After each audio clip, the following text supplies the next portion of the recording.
लखीमपुर की बड़ी खबर लेकर, और इस वक्त ये अपडेट मिल रहा है कि ADG law and order Prashant Kumar Nighasan थाने पहुंच चुके हैं। लखीमपुर में इंटरनेट सेवाएं बंद कर दी गई हैं। जिले में इंटरनेट सेवा बंद कर दी गई है। खबर यह भी है कि दूसरे जिलों से अतिरिक्त फोर्स मंगाई गई है।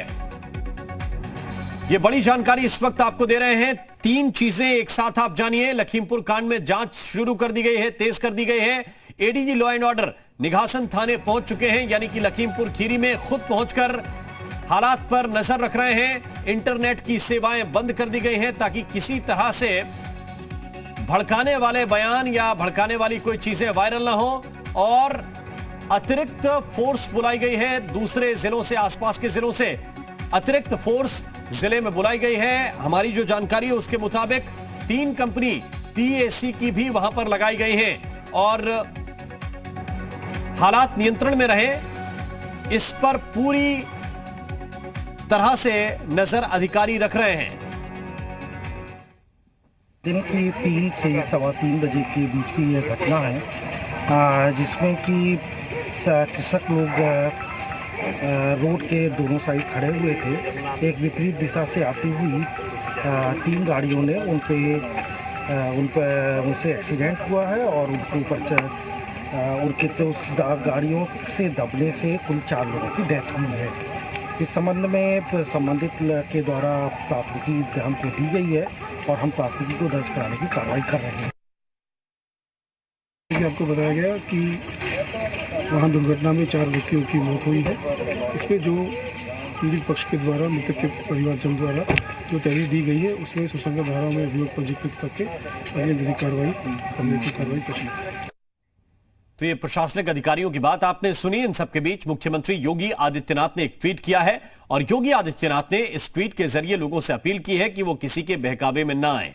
सीएम योगी ने कहा है कि शांति व्यवस्था कायम रखने में योगदान दें और एक महत्वपूर्ण बात भी इस ट्वीट में उन्होंने लिखी कि निष्कर्ष पर पहुंचने से पहले जांच का इंतजार करें।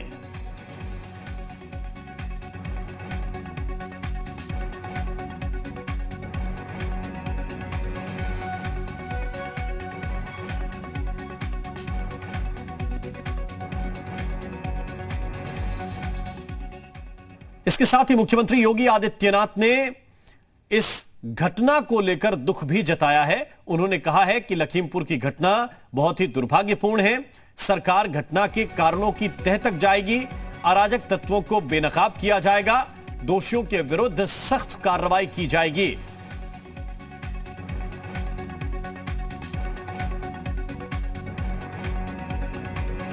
और हमारे साथ पवन सेंगर लगातार बने हुए हैं, हर एक अपडेट पर वो नजर रख रहे हैं। एक तो पवन, जांच मामले की शुरू कर दी गई है, अतिरिक्त फोर्स दूसरे जिलों से वहां बुला ली गई है। मुख्यमंत्री एक महत्वपूर्ण बात कह रहे हैं कि निष्कर्ष पे न पहुंचे, जांच का इंतजार करें, किसी के बहकावे में ना आए। हाँ बिल्कुल राम, ये बात बिल्कुल सही है, क्योंकि जिस तरीके से घटनाक्रम घटित हुआ है उसके पीछे का जो कारण निकल करके सामने आ रहा है, उससे पहले ही तमाम जो सियासी दल हैं वो इस एक तरीके से मौके को भुनाना चाहते हैं। और अगर सियासी दल मौके पे पहुंचते हैं तो निश्चित तौर पे स्थिति कंट्रोल में नहीं आएगी। सरकार के सामने चुनौती है 3। पहली चुनौती है लॉ एंड ऑर्डर मेंटेन करना। दूसरी चुनौती है कि अफवाह न फैले, चाहे वो वीडियो के तौर पे या मैसेज के तौर पे। और जो सबसे बड़ा फेल्योर सामने आ रहा है राम, वो इंटेलिजेंस का आ रहा है। जो लोकल यूनिट है, जो LIU है, वो क्या कर रही थी कि अराजक तत्व बाहर से आ जाते हैं, भीड़ में शामिल हो जाते हैं और बड़ी घटना को अंजाम दे देते हैं।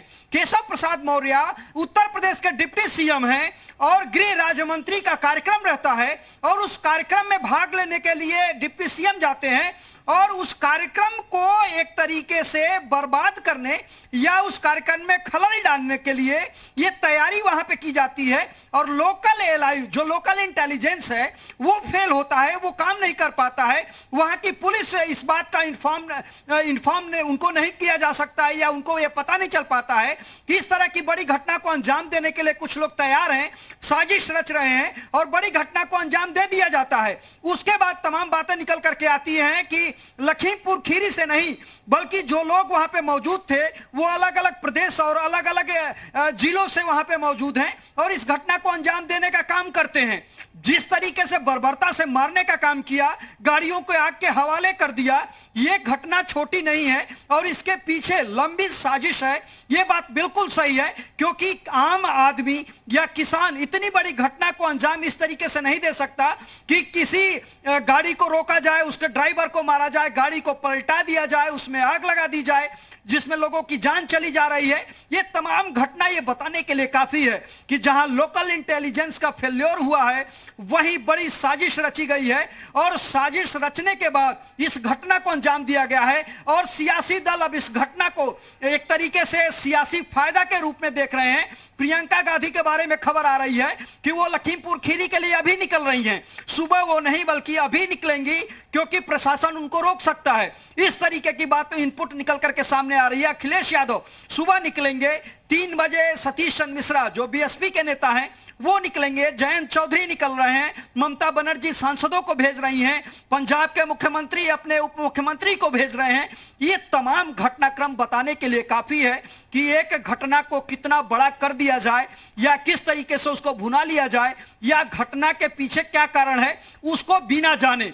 निश्चित तौर पे उत्तर प्रदेश के मुख्यमंत्री ने जो ट्वीट किया है, जो बयान जारी किया है, उसमें इन तमाम बातों का जिक्र है कि इस पूरे घटना के कारण का जब तक पता न चल जाए या जो लोग इसमें शामिल हैं उनके बारे में न पता चल जाए, अपनी राय न बनाई जाए या इसमें सियासत न किया जाए। घटना बड़ी है, कई लोगों की जान गई है, भारतीय जनता पार्टी के कार्यकर्ताओं की जान गई है, कुछ किसानों की जान गई है। लिहाजा इसमें तमाम जो लोग शामिल हैं उन लोगों के खिलाफ जांच की जा रही है। जो वहां पे वीडियोज निकल करके आए हैं उसकी जांच की जा रही है।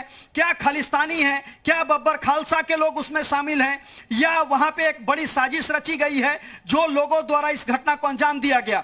आपने एक सवाल जरूर जो राजेश मिश्रा गृह राज्य मंत्री हैं उनसे पूछा था राम, कि आपने एक बयान दिया था कि आप सामने डट करके खड़े हो जाइए, कोई क्या कर लेगा ये देखते हैं हम। निश्चित तौर पे ये तमाम ऐसी बातें हैं जो इस साजिश के पीछे इन बयानों को देखा जा रहा है। लेकिन इतनी बड़ी घटना को अंजाम अगर कोई दे रहा है, इतना बड़ा कार्यक्रम वहां पे हो रहा है जिसमें डिप्टी सीएम मौजूद रहने वाले हो, खुद गृह राज्य मंत्री उसमें मौजूद रहने वाले हो, और साजिशकर्ता साजिश करने में सफल हो जाते हैं, गाड़ी को रोक लेते हैं, मारपीट करते हैं, जान से मार देते हैं और घटना घटित हो जाती है, तो लोकल इंटेलिजेंस और पुलिस पे सवाल उठते हैं कि ये लोग कहां थे, किस तरीके से कानून व्यवस्था का पालन कर रहे थे, अधिकारियों को क्यों नहीं इन्फॉर्म किया गया, लखनऊ में बैठे अधिकारियों को क्यों नहीं इन्फॉर्म किया गया, कितनी बड़ी घटना घटित हो सकती है। तो तमाम ऐसे सवाल है जिसका जवाब सरकार को भी देना होगा। और जो सियासी दल हैं वो वहां पे जा रहे हैं। अगर घटना में अराजक था तो सामने निकल करके आते हैं, साजिशकर्ता सामने निकल करके आते हैं, तो देखना होगा कि उसके बाद ये लोग क्या जवाब देंगे,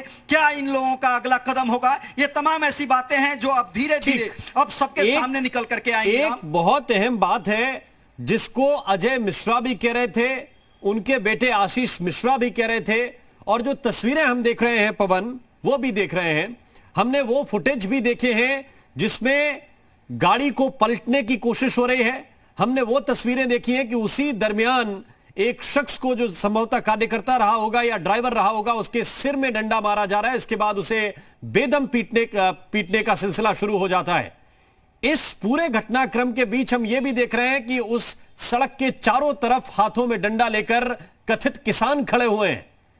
इसमें आशीष मिश्रा कहां उड़नछू हो गए?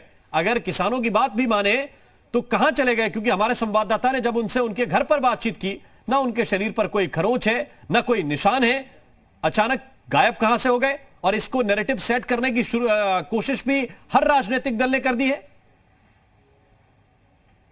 हाँ बिल्कुल राम, देखिए कैमरा जो होता है वो झूठ नहीं बोलता है। जो विजुअल सामने निकल करके आ रहे हैं, जिस तरीके से वहां पे अराजक तत्व तो चिल्ला रहे हैं कि गाड़ी को पलट दो, उसको जो ड्राइवर जो बताया जा रहा है कि जो गाड़ी चला रहा था उसको जिस तरीके से मारपीट करके उससे एक बुलवाया जा रहा है कि तुम बताओ कि राजेश मिश्रा टेनी ने तुम्हें भेजा है, किसानों को कुचलने के लिए भेजा है, इस तरीके का दबाव बनाया जा रहा है और सीधे तौर पे सामने निकल करके आ रहा है। यह बात साफ है कि यह पूरी तरीके से साजिश रची गई, जानबूझ करके इस घटना को अंजाम दिया गया। और जो किसान के नाम पे अराजक तत्व हैं जिनका जिक्र लगातार हो रहा है, वो सभी लोग वहां पे मौजूद थे और उन सभी लोगों ने इस घटना को अंजाम दिया। रही बात गृह राज्य मंत्री के बेटे की, तो यह बात बिल्कुल सही है कि जिस तरीके से अराजक तत्वों ने हमला किया, अगर वो मौके पे मौजूद होते तो कोई बड़ी घटना और हो सकती थी। शायद उनके ऊपर भी हमला होता, जिस बात को लेकर के आशंका वो जाहिर कर रहे थे। क्योंकि जो लोग उसमें शामिल थे उनकी बातें सुनिए, पागलपन की हद पार कर रहे हैं। उन लोगों ने जिस तरीके से खून बहते हुए व्यक्ति से ये बात को बुलवाने का प्रयास कर रहे हैं कि तुम कबूल करो कि तुम्हें राजेश मिश्रा ने भेजा है। गाड़ी पलटने की बात कर रहे हैं, उसमें आग लगा देते हैं, धू धू करके कार जल रही है। अगर उसमें 2-4 और लोग होते या उसके आसपास और होते तो शायद कैजुअलिटी और ज्यादा होती। ठीक है, तमाम ऐसे घटना मैं आपके पास लौट के आता हूं पवन। ये बात बहुत महत्वपूर्ण है कि किसान बिल को लेकर नाराजगी है, 3 किसान कृषि बिलों को लेकर। क्या उसका जवाब दे आशीष मिश्रा का ड्राइवर हो सकता है या बीजेपी के 4 कार्यकर्ता हो सकते हैं? क्या उनको घेरने से या उनकी गाड़ी को पलटने से वो कृषि कानून वापस हो जाएंगे? यह सामान्य सी बात है कि सामान्य व्यक्ति की समझ में आएगा कि आपको विरोध जताना है तो प्रधानमंत्री का कीजिए, मुख्यमंत्री का कीजिए।